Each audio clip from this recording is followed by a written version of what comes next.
Well, maybe we can get started. I know there'll probably be some more people joining us over the next few minutes as we just hit 12 o'clock. So just wanted to say first, thank you so much to everyone who's on the call with us today. And as Trevor mentioned, it's great to have as many people as we can on these calls, but the good thing is that we can post this on YouTube as well. So please feel free to ask questions and get a conversation going because the content, even though this is a live call, will be on YouTube later, and people can kind of learn more about Damien, your work, and other research projects going on in the platform co-op space. So I just kind of wanted to quickly run through the agenda for today.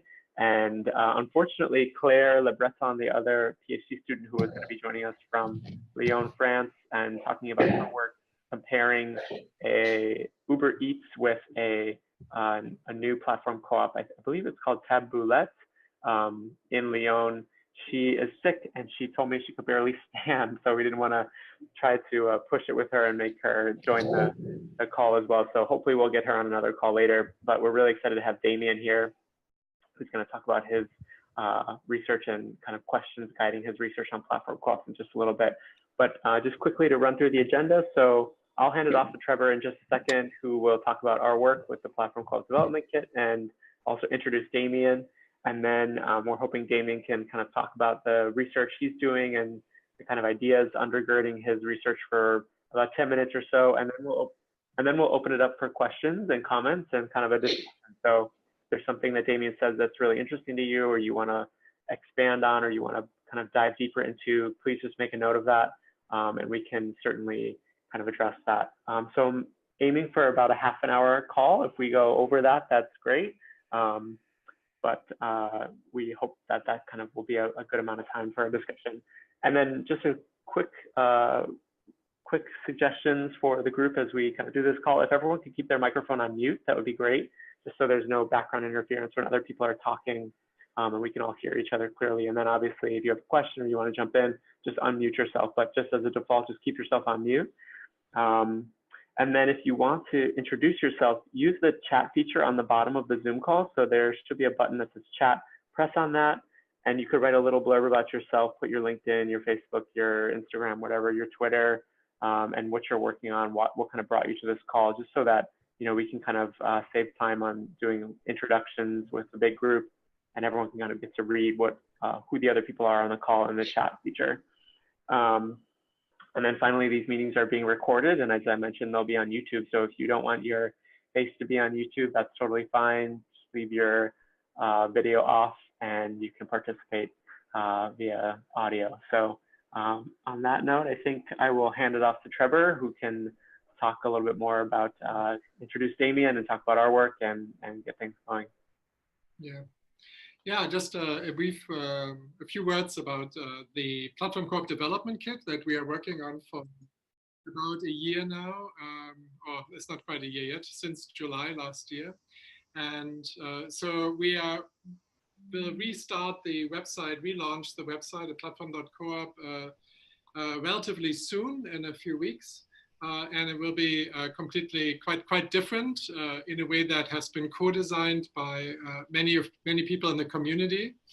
And then the site will grow and implement more and more of the elements that will be relevant to this Platform Co-op development kit, which basically will make it easier for groups to start platform co-ops, to convert to platform co-ops.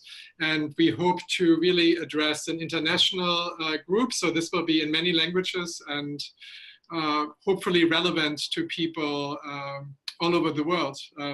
I just came back from South Africa and met with cooperatives there, with the Workers Alliance and with unions. And already 2 years ago, some 2,000 Uber drivers there started to organize and wanted to drop out and start a platform co-op. So we are working with them. They are really struggling, and we try to help them to get off the ground. And here in New York, we are starting a research institute on April 22nd, a research institute for the cooperative digital economy. We will have 6 fellows that will join us here in New York for that event. And I think you will hear more about that relatively soon. Okay, but this isn't about us so much as it is about Damien. So Damien Bandes graduated from the with a master in sociology in 2016, and he has also a master in urban geography in 2017, both from Utrecht University in the Netherlands. And now he is a PhD, started his PhD training also at the university, Utrecht University. And he has a particular interest in cooperatives, which he wants to study through quantitative and qualitative methods.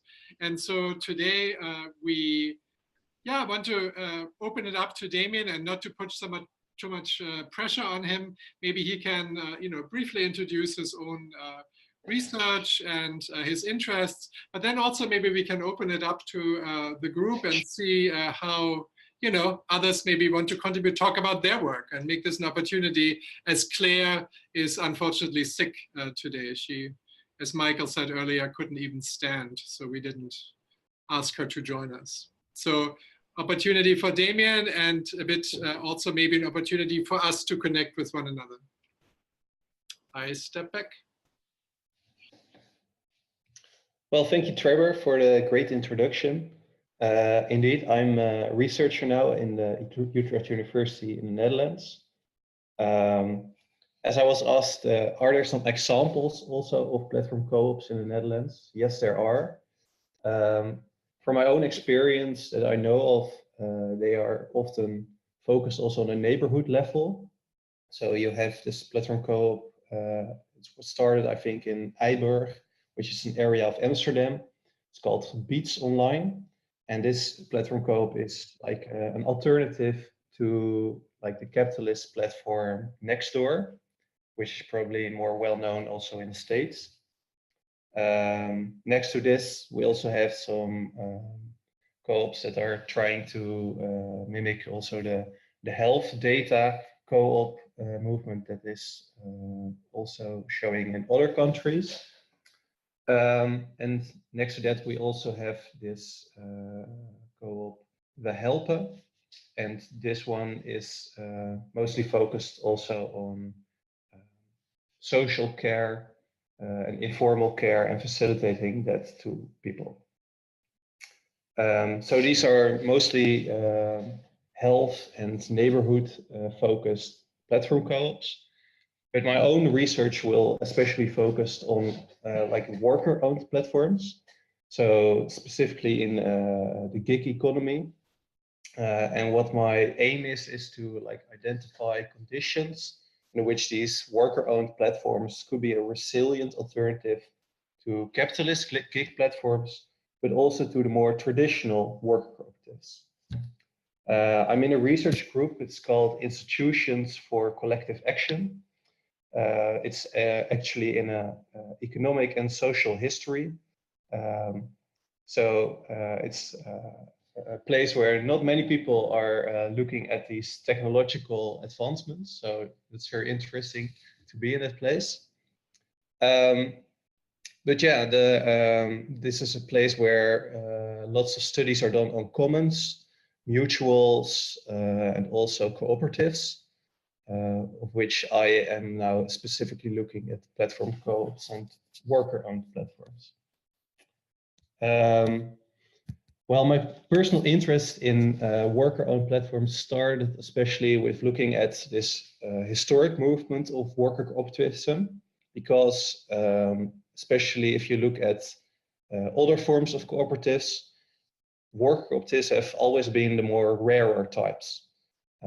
Which raised a lot of questions about their viability. And also you have these like dominant economic theories of the firm. And also this of course the famous thought experiment of the tragedy of the commons. And all these theories are saying that, yeah, worker co-ops, they would lack sufficient controls on opportunistic behavior by workers and also on coordination of production. So cooperation would decline and value creation would decline. Well, what do we see with a lot of literature that's already out there on more traditional work cooperativism? it shows that as compared to capitalist firms, but also to other forms of cooperatives, their rarity is not the result of some inherent inefficiency.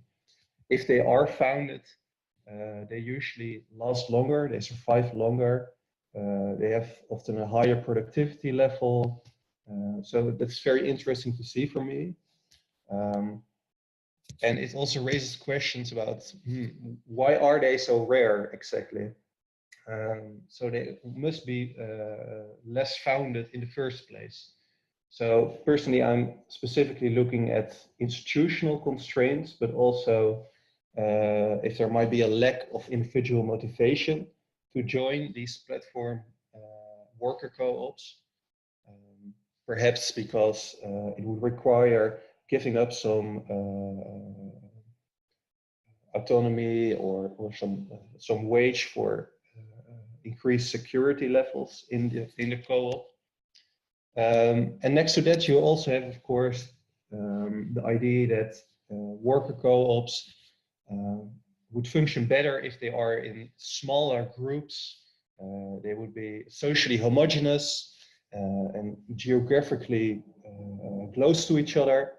These are often factors that are associated with a higher solidarity, higher democratic participation in worker cooperatives. But of course, if you would use these platform technologies, such factors would probably decline.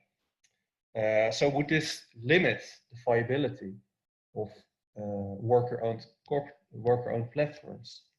Or do platform technologies offer new opportunities for organizing community, distributing interest, and increasing democratic member participation, thus reversing that effect? Some scholars suggest already that these information technologies could cancel out these advantages of small group size, social homogeneity, and geographical closeness.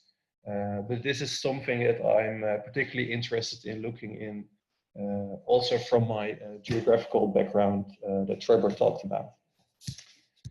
But one of the most difficult things that I'm currently experiencing in the field of worker co-ops and platform co-ops more generally is also their rarity, because this makes them very hard to research. So I'm also looking forward to maybe some suggestions for the participants in this group, if you know any ways also to come into contact with more worker-owned platforms, or ways to research them, both using quantitative and qualitative methods. So I'm very open to discussions about that.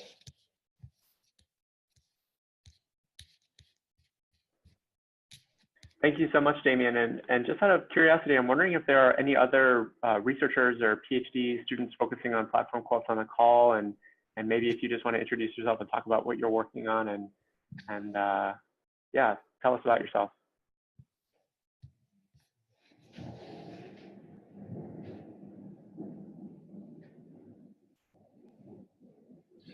We had an initial call like a few months ago where I asked on Facebook, just as one sentence, if I ask PhD researchers who work on platform co-ops to get in touch, and there were 45 wrote me in one day. So there was quite a bit of interest there. Not all of them were actually working on platform co-ops, but maybe 2/3 of them did. Yeah. So maybe, of course, we can help you. So we are doing the survey currently where we look at the sort of landscape of platform co-ops. So there are around 350, right, in 26 countries, 97 cities. So it's a large array, and we are happy to connect you. The problem is, in difference to employee-owned companies, ESOPs, these projects don't have to register with the government, so there's no way to know. Unless we find them, we don't know that they exist, right? Mm-hmm. So we came across this group in Indonesia, and they said, oh, there are 15 projects like that in Indonesia. In Stockholm, in Sweden, there's a whole set of them as well, but we really got to know them just recently. So. Just if I may, I'm sorry I don't have my video working. It's broken. I need to change computer. But so it's Frédéric Dufay speaking from KU Leuven in Belgium. We got funding for a large research project on cooperatives, and one work package will be on platform co-ops starting in October. So we're currently hiring a PhD on platform co-ops. So if you know a good candidate, don't hesitate. But the specific topic, the very specific research question, we're still a bit struggling with the data we will be able to use, and the PhD student will be able to collect and use. So we are contacting different platforms at the moment to see which ones would be willing to collaborate. So if you have any suggestions, also that's always welcome, of course. But yeah, so far we know that we will have research on the topic, but we don't have actual research going on at the moment. Well, we tried to find someone for about a year that would research SMART. And while we had many offers for researchers that would be funded too, we felt it really needed a Francophone person to be able to really look into the materials of SMART, which are mostly in French, right? So that would be a fantastic start, wouldn't it? Yeah, sure. Well, I have connections with SMART, of course. So that's an option. But yeah, if there are other options, of course, that's always good to have several options. You never know what can happen in research. Yeah. So especially with data. So that's why I was opening the questions also, but it would be good also to connect then later with Damien. You're not that far away from us, so no, once we have our PhD student, probably it would be good for you to connect. So yeah, that would be great.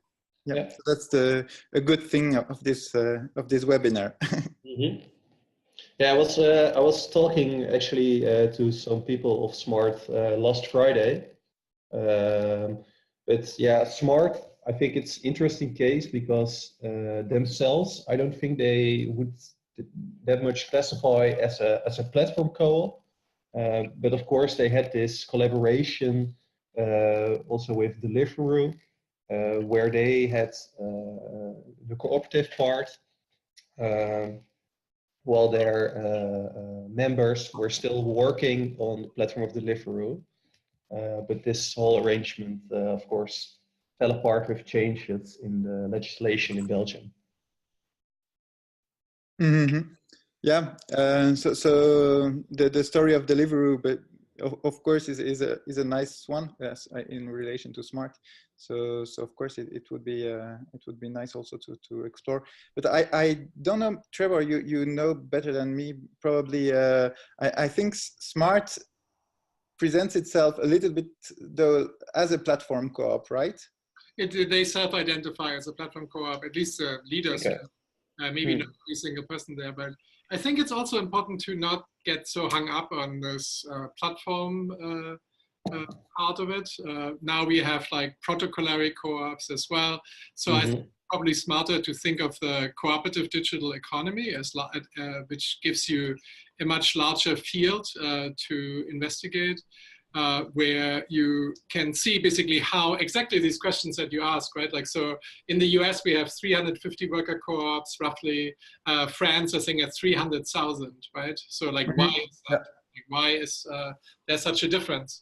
And exactly, Damien, as you say, right? Like how maybe the internet could really scale this and maybe not, right? We don't know. So it's, there could be, there's definitely a possibility, there's opportunity there for the cooperative models to scale.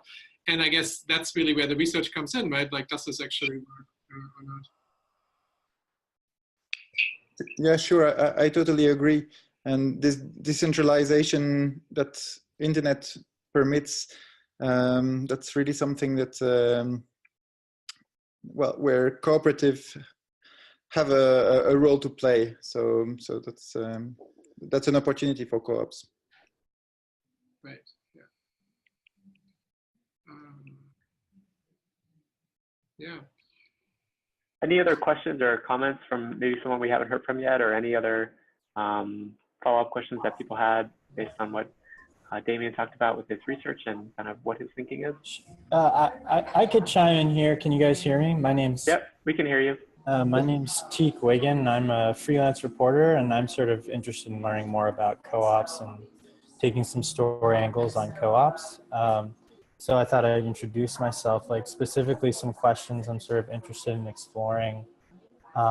Barriers to acquiring financing in the U.S., like what are the potential opportunities for unlocking new sources of capital for co-ops? How much progress has been made on that front? Just as a previous speaker was talking about, interested in really exploring the question of why worker co-ops are not more common in the U.S., even though they seem to make so much sense on paper. Certainly want to take an angle on platform, specifically on the platform co-op movement at some point. And interested in ecosystems too, and building co-op ecosystems. So just throwing that all out there, and would love to email some of you. And I'll mute myself because I think there's a lot of background noise. Thanks. Where are you based? I'm in New York City. Yeah, I would love to meet at some point. Yeah, come by. Yeah.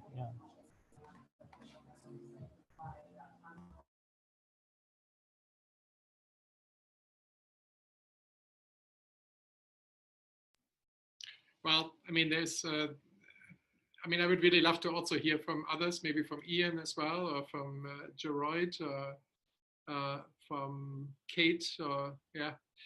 But I can start to respond to that question of funding, which is of course one of the biggest issues, right? So the sort of startup capital conundrum.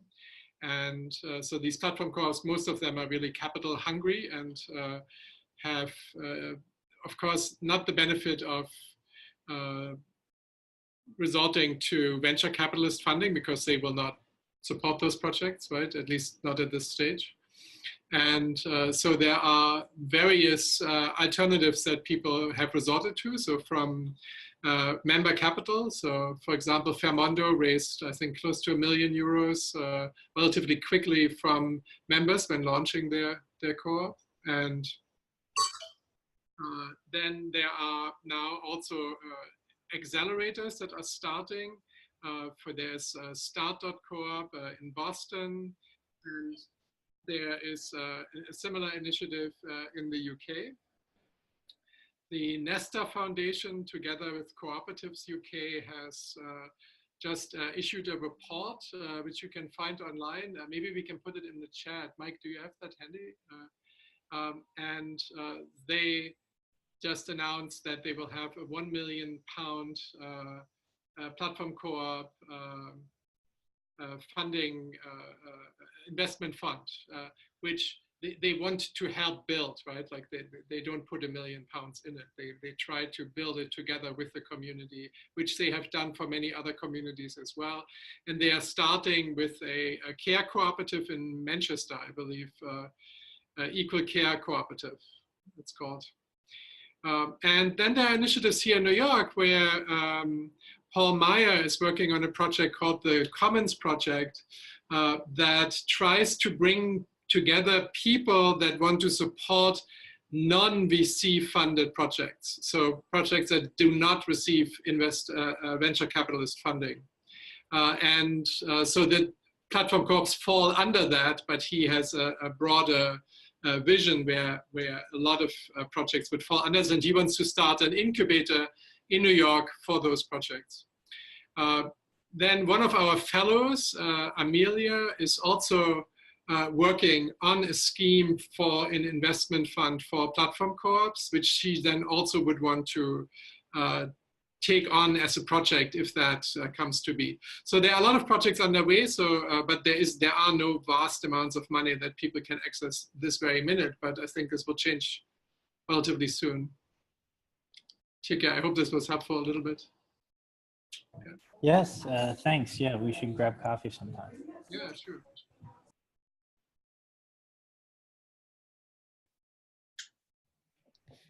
I think maybe to add to also Trevor's comments, it's next, of course, to this capital conundrum. I think it's also a social aspect in this. I think it takes a lot of effort also to organize this group of platform workers, which are purely very distant from each other, not necessarily that well connected. So starting a new platform co-op from the people that are actually working as platform workers is also very difficult, I think.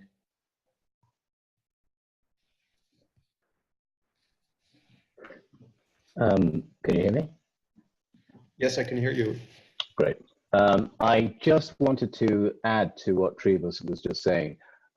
Very, very good points about funding in the UK, particularly. There is Nesta, and the main issue I think we find is almost political, in the sense that there are platform co-ops as opposed to cooperatives that are digital, but platform cooperatives that actually rely on participation and collaboration and a relationship between users and the people that are actually controlling the technology or the infrastructure, and those kinds of relationships.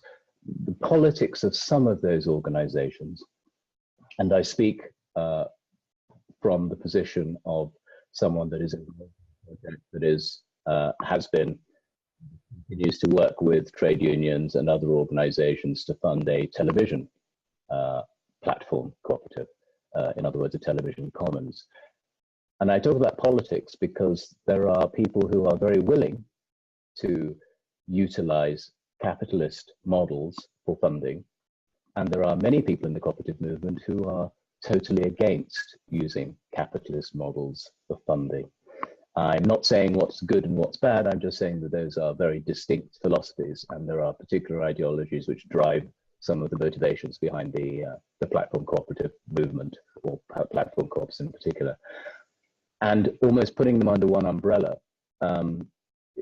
doesn't really speak to the fact that there are very, very distinct ways of approaching how you challenge the existing status quo, the economic status quo, and how you challenge the media, and how you try to make a difference in society without necessarily replicating the problems of that society.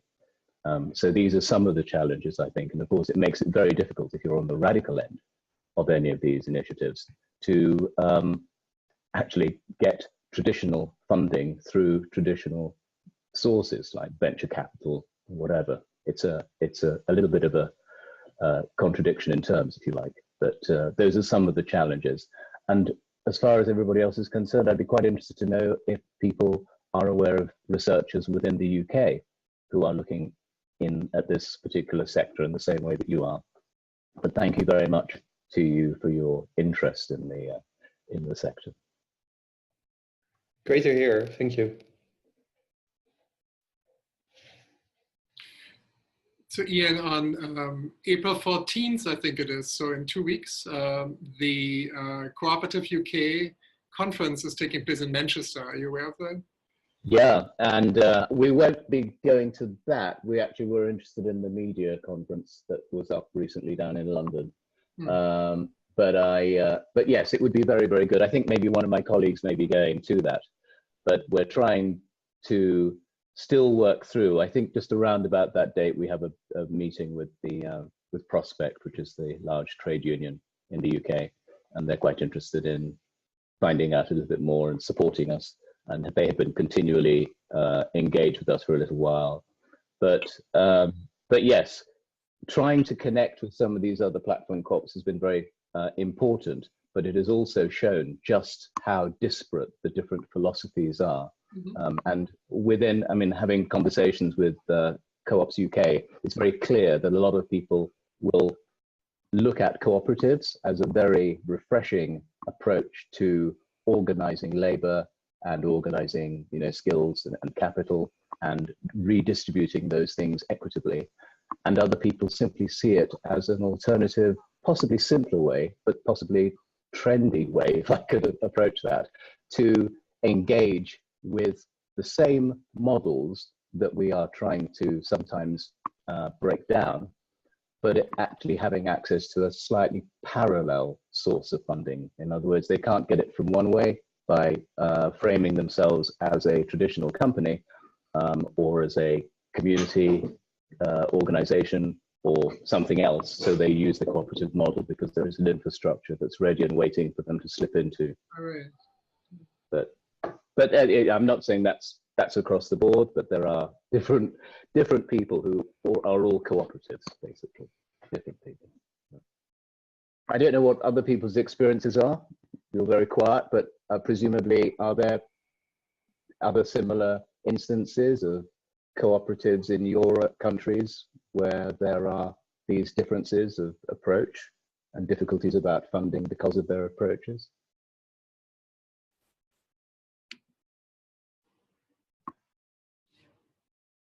Ian, I threw a question back to you in chat. Just wondering, like, from the more radical folks that you've spoken to, what kind of funding models they were looking into, or like also what is the line where it becomes what people would consider to be like capitalist? Okay. Well, it stretches. I mean, as I say, we've been spending a lot of time speaking to people and pulling together information about views. And it does vary. I suppose at the most extreme that I've come across is where people say that they don't actually want to pay people's salaries, that they don't want to exchange labor for, and this is not my personal philosophy, by the way, but they don't want to exchange labor for cash. They don't want to sell time in that way. What they're interested in doing is provide what I think has been in the past the idea of time exchanges or valuing people's contribution, but in different ways, and making sure that the compensation takes on board the conditions of that person, of that individual, their particular needs. So it's difficult to describe, but for example, the idea that some people can afford to do certain jobs, whether it's internships or whether it's working for a small organization with very little money, or even for free because they have private income or some sort of familial support, or from their particular social class or group, they are in a more privileged position. And that means that those sorts of people take over small community organizations. They tend to dominate charities. They tend to dominate arts organizations and sectors which are not fully funded. Whereas there are other people who feel that the people that could really work in those particular roles or are really needed probably can't afford to do those jobs and can't afford to work for those sorts of salaries. So they will actually move elsewhere. So they were trying to formulate a model which didn't rely on either paying people huge amounts of money to attract people who are only interested in the money, or interested in the career, but also wasn't geared towards just simply a salary that locks somebody in, but actually says, what does that person need? They're a single parent. They've got 3 children. They are spending 2.5 days a week doing this particular job, as opposed to this guy who's actually got, you know, a wife, or he's got a pension and he's earning $100,000, $200,000 a year, or whatever it might be, or in our case, £100,000. He's very happy. He's providing 1 day's work a week. How do you compare their costs? How do you compare their needs? You have people who want to actually invest in a cooperative because they're hoping that it will grow and that they will receive money. They will receive dividends, they will receive profits. That's absolutely fine. but at the same time, there are people who feel that those profits should not be taken out of a cooperative, but should remain in the cooperative. And there are some very good initiatives to try and combine the benefits of capitalist structures, you know, traditional companies, and the real traditional cooperative philosophies. Treble would know this, and some of you also may know Fair Shares. Treble, you know the chap that I mean. And we're trying to sort of model, they're trying to model a solution which actually provides cooperatives with the ability to raise money, but also to function as cooperatives, and at the same time give something back to outside investors and shareholders. Having said that, there are people who just dislike the very idea that just because you happen to have disposable income, that you can actually provide that to organizations and expect to receive some kind of profit for doing absolutely nothing. Because on the one hand, it's very useful for those cooperatives to have that money, which they need in order to grow, and we all need money to grow and to develop and to reinvest. But on the other hand, people feel that sometimes it's only people with a lot of money that can exercise that kind of privilege and take advantage and then go on to do other things as well. And at the most extreme, just to finish off, sorry, you have people who will say that they refuse, and this has come up in discussions within the Platform Co-op movement recently, who will refuse to take money from organizations that have actually helped to destroy other organizations. So companies like Google, who have helped to destroy the news organizations in the UK and across Europe, and who are frequently involved in a lot of controversy about that, the shutting down of local newspapers, the shutting down of local stations, etc., the inability of journalists to fund things properly. They have they make a lot of money, and then they are now putting money back into media projects and platform cooperative projects and various other things. And some people have absolutely refused to take that money. And other people say quite rightly, no, the money's available. It can be used for some good. And let's use that for some good, because if it doesn't come to us, it'll go to somebody else.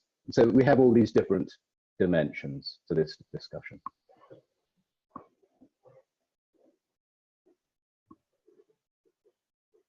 Sorry.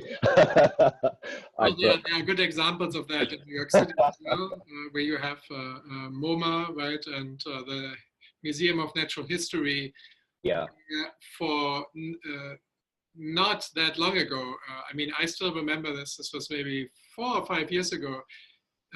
Main curators would make $22,000 in salary. This is the salaries they offered, and obviously, with exactly as you say, with this idea that this is for some rich person's spouse, probably, who takes this on, right? And now the union stepped in, and actually, one of my friends unionized MoMA, and now there are real salaries there, but they didn't used to have those. You're absolutely right. Yeah. Right.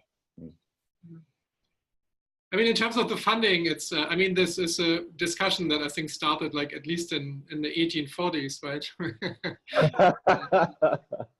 Where, you know, I mean, you always had 2 parts of the co-op movement, right? One which was mostly interested in economic development and sort of putting food on the table.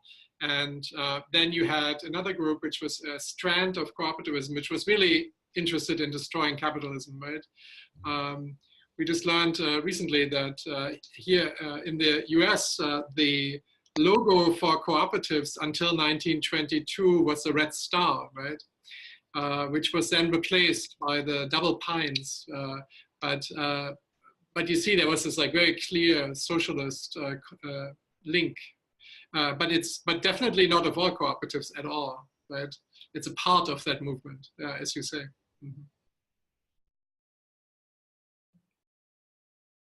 I just wanted to ask a follow-up question. So we're talking about sort of maybe creative funding structures and also some sources.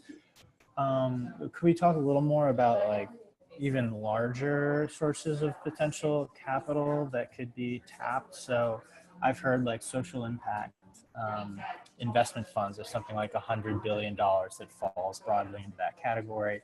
Then maybe some union pension funds that are kind of warming to the idea of, obviously this would have to be geared towards some kind of like return. They'd be expecting some kind of return, I think.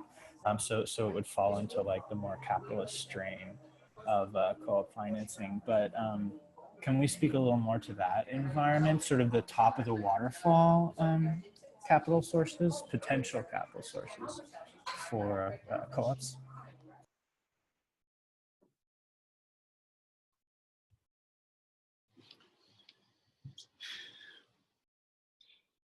Well, I'm waiting. I don't want to dominate the conversation here if other people don't want to jump in.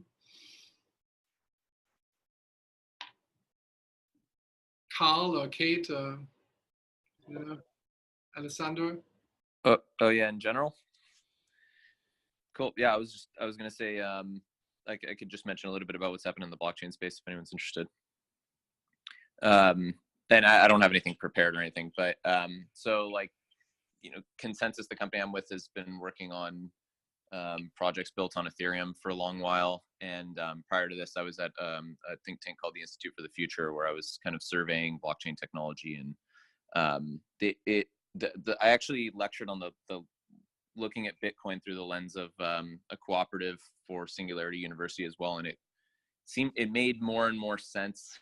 So for folks that haven't drawn that link, these are open rules. It's software, open source software that anyone can download. And whether you're joining the big wide worldwide network that Bitcoin and its descendants kind of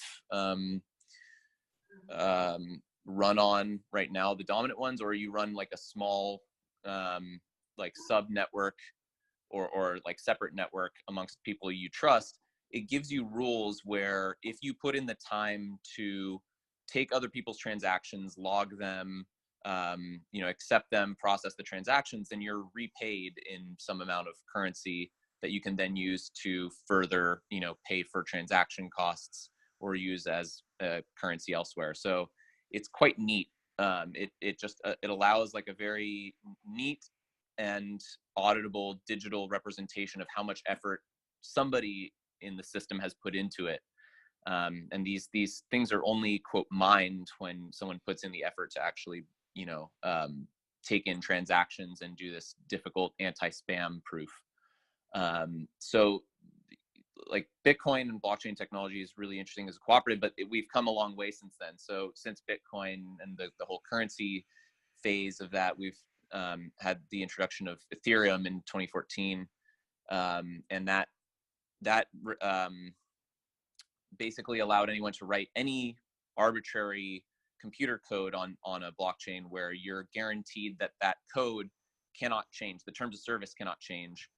And that's really important for cooperatives and for any structure really where people are participating permissionlessly. They don't want the terms of service or the rules between them to change. They don't want any ability for people to alter the rules midway. And so that forms a nice bed of trust to begin engaging in marketplace behavior directly between peers on, and not only is the code static, but everything that's put into it is static. So if you give a reputation score to someone for an Uber drive sort of thing, that is permanent, and you can update it or whatever, but you can't actually go back and delete it.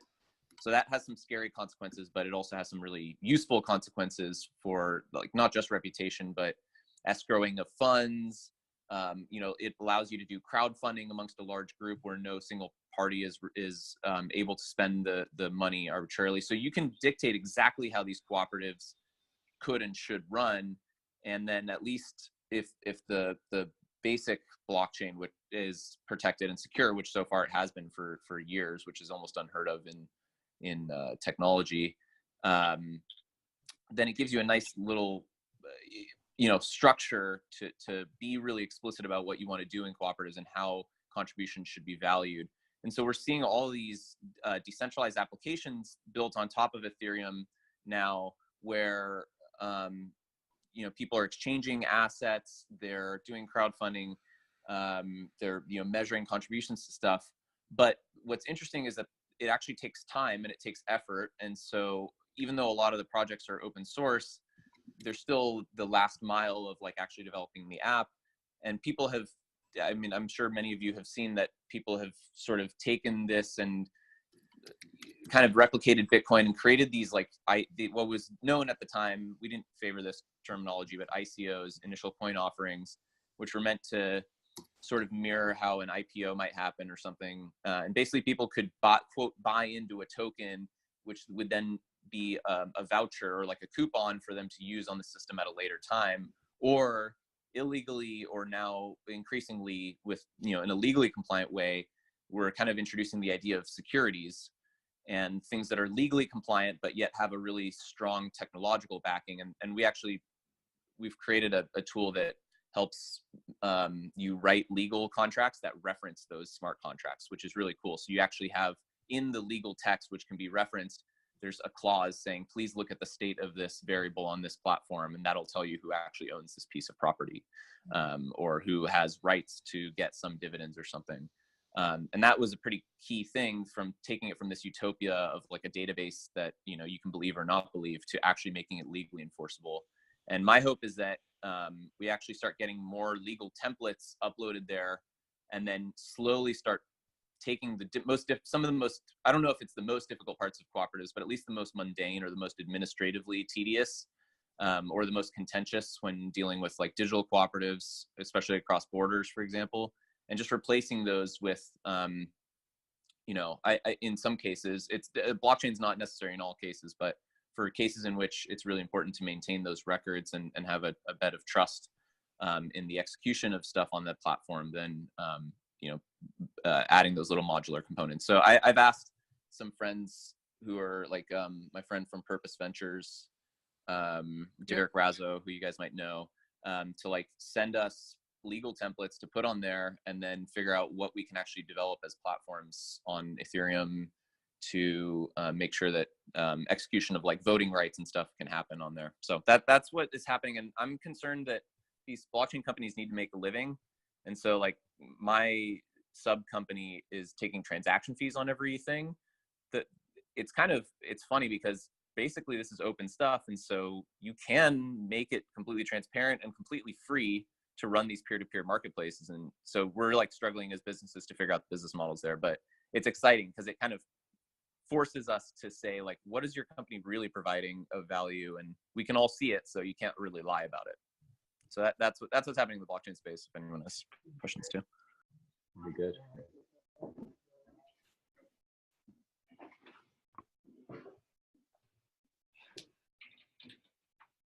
Sorry, can I say something? Yes, please go ahead. Hi there, this is Stefan speaking. Thanks, guys. Great comments. I was wondering if anybody has looked into the idea of decentralized identity. It's also referred to as self-sovereign identity. Sure. If not, I'd be happy to give a quick rundown of it. Well, yes, please. That would be great. Hi, this is Kate. Okay. Silent participant, putting myself back on. Hi there. Okay, so basically, if you can think of the old identity models on the internet, where you had, say, the early days of the internet, and in some places still today, you would sign up with your account, and you would basically be asked for an email and a password, and then your identity or your account basically would live within that company or corporation systems. So, for example, with Facebook, you're logging into Facebook, and then all your identity and all of your personal information accrues within the Facebook ecosystem. And there's a lot of value attached to the personal information, of course, because it gets data mined, etc. And there is a second sort of a second evolution of the identity system, which is referred to as a federated identity, which is not much different in consequence to the first one, except that if you can think of the login buttons that you sometimes see on websites where they say, oh, you can log into the service using your Google identity or your Facebook identity, and your password is never actually shared with them. This is sort of called a federated system. Now, something that is very interesting to me personally that has recently been started to be built up within the last 5 years or so has picked up quite a little bit of steam as a direct consequence of blockchain technology, is the idea of a decentralized identity or a self-sovereign identity. And the idea is quite simple.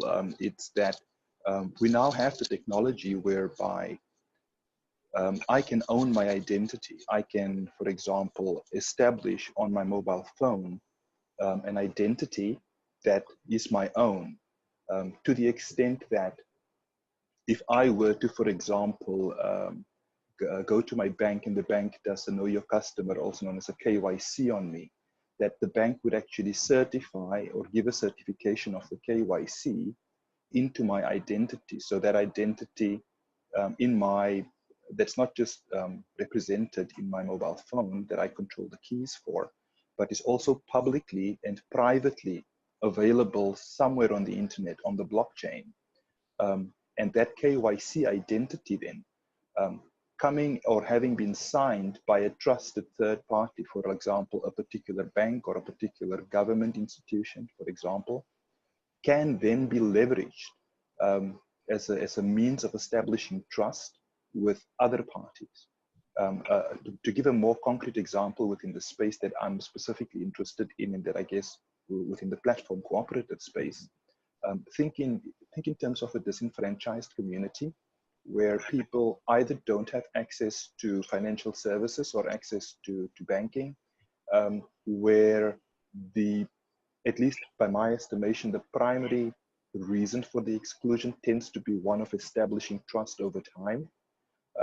What a decentralized identity, and my hope is that this would happen more in the coming years, would allow us to establish for these people, is that small incremental bits of assertion, small incremental signs of kindness that we exchange with each other can become validations, mutual validations. For example, if I were to take out a really small store credit loan from my local store down the street to buy a sofa for my living room, which is not uncommon in poor communities. People take store credit all the time. But that relationship is directly established between the store and the person. That these sorts of exchanges will allow somebody, for example, to build up a credit record. And that credit record would be reflected in their self-sovereign identity. And over time, things that people, the economic activity that people normally engage in, which have sort of fallen under the radar of the mainstream financial system, it is my hope that these things will allow people to leverage up in the financial system to the point where they not necessarily become able, they don't necessarily get the ability to participate in the mainstream system, but that it becomes a lot more feasible for micro lending, for example, to have a much lower risk of lending, because they'd be able to have a higher degree of certainty about, for example, a credit score of the person that they're lending to. I just wanted to mention that I'm particularly interested in this area. At our last conference in Hong Kong in September, there was a group that used self-sovereign identity as a way to help refugees in refugee camps, right?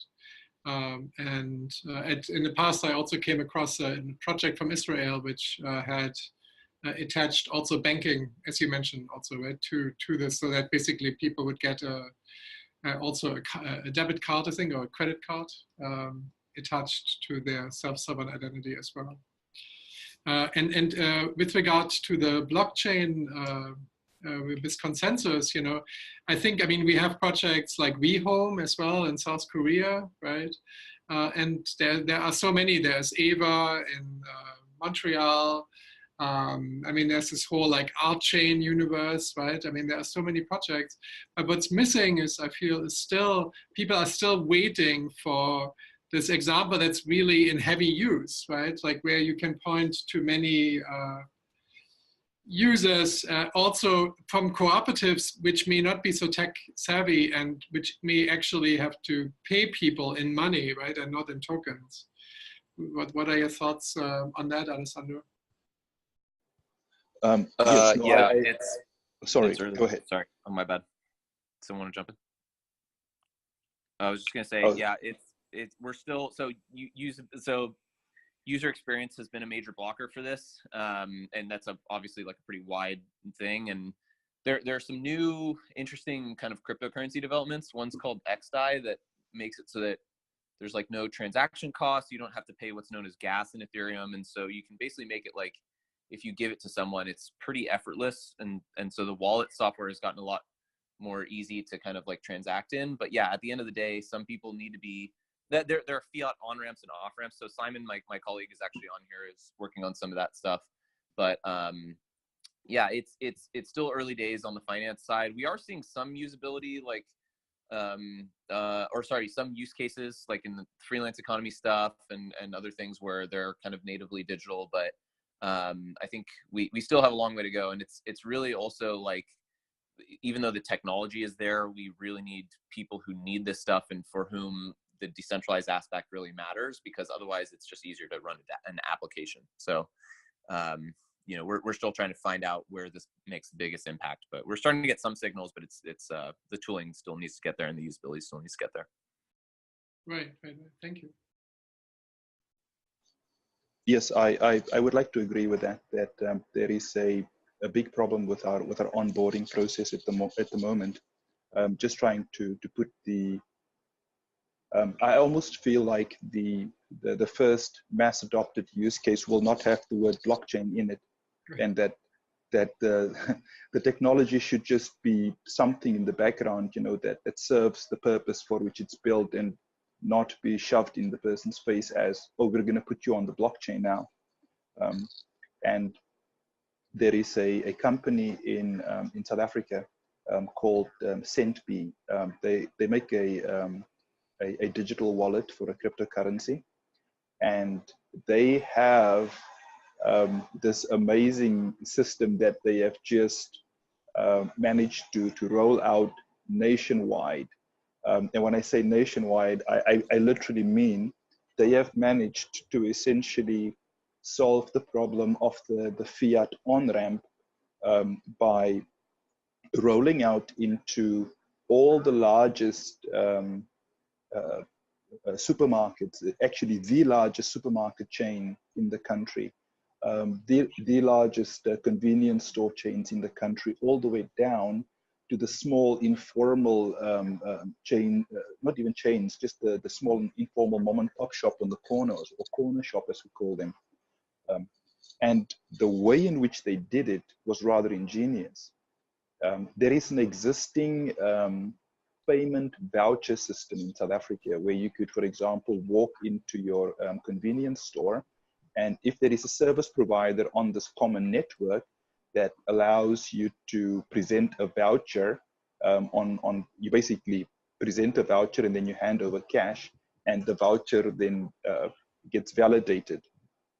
What this allowed the wallet provider to do is, the stores themselves don't know that you're purchasing cryptocurrency over the counter.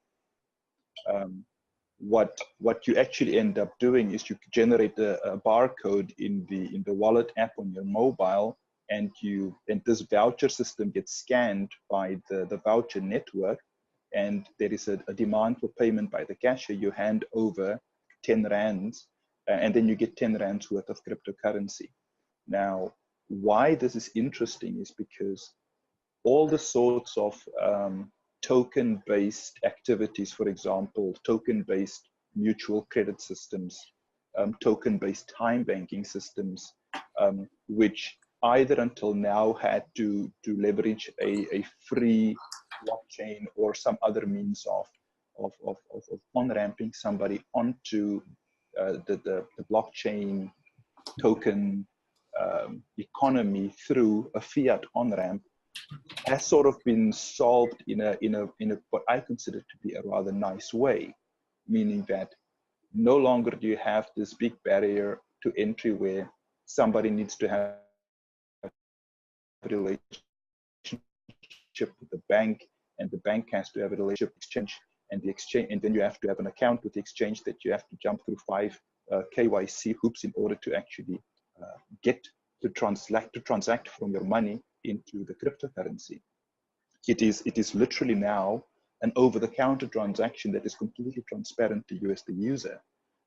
And I expect that this particular wallet provider's next step will be to start rolling out sort of token-based systems, which again will be completely transparent to the actual user, where whether they're transacting in airtime or engaging in some sort of peer-to-peer activity of value exchange between people, that they will essentially now begin to leverage the technology, the underlying technology, which is deeply inexpensive compared to the traditional banking system, to gain an economic advantage to be able to reach down into markets that we weren't able to see before. So yes, I just thought that Centbee was a really good example of an interesting step that has just been taken earlier in this year.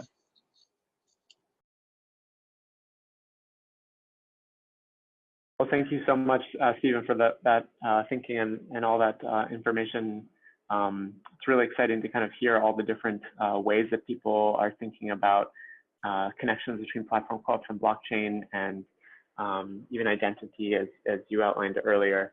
As we approach as we've now passed the 1 p.m. hour, I just kind of wanted to maybe wrap up and maybe offer a chance for one more question or comment from maybe someone we haven't heard from yet, and then we can sign off and hopefully see you guys all again for our next community hangout. But maybe if there's any other final comments from someone we haven't heard from yet, just wanted to give that space.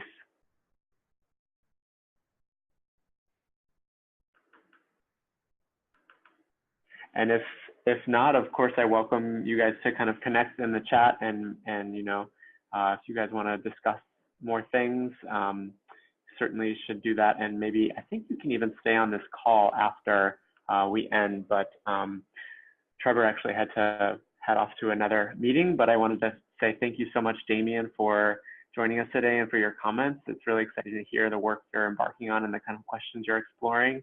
And thank you to everyone else who joined us today and for your comments. We will let you know about our next community hangout, which I think will actually be with Namya Mahajan, who's the managing director of the Self-Employed Women's Association of India.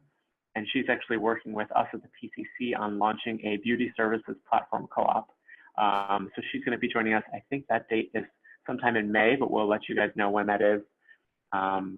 And until then, we hope you are well. And please feel free to, as I said, connect with each other via chat and continue these great conversations. So round of applause for you, Damien. Thanks so much.